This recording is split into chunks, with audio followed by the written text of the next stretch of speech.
A Wizard's Lizard is a fun, cartoony roguelike on Steam. You play as Raga, the pet lizard of a powerful wizard who is trying to cheat Death.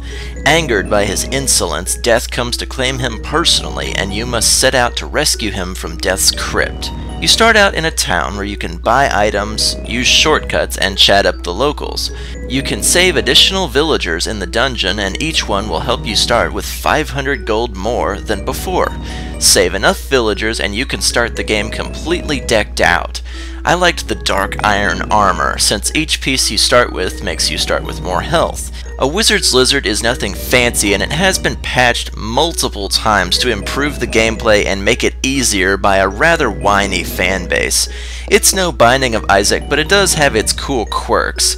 There are unlockable characters, a museum to view all your items and monster kills, interesting boss fights, and plenty more. Each run gets a little easier than the last since you have the potential to start with more money, unlock more items to choose from, or simply take a secret passage to skip a few levels in the meantime.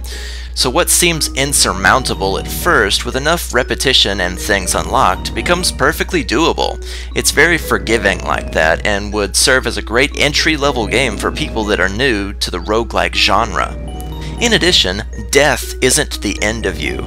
Raga becomes a ghost when he dies and just keeps going. The only problem is now that you have to fight all the monsters, both living and dead, in every room, so it really doesn't pay to be dead either way.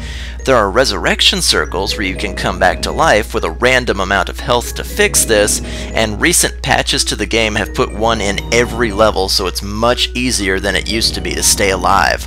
Shopkeepers will sell you weapons, armor, items, and food.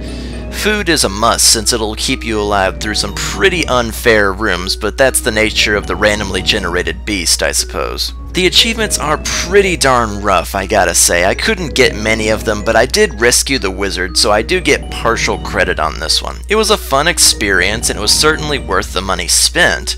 It's simple, colorful, challenging, and shows progression over time. All the things that I've come to appreciate in an easier roguelike experience.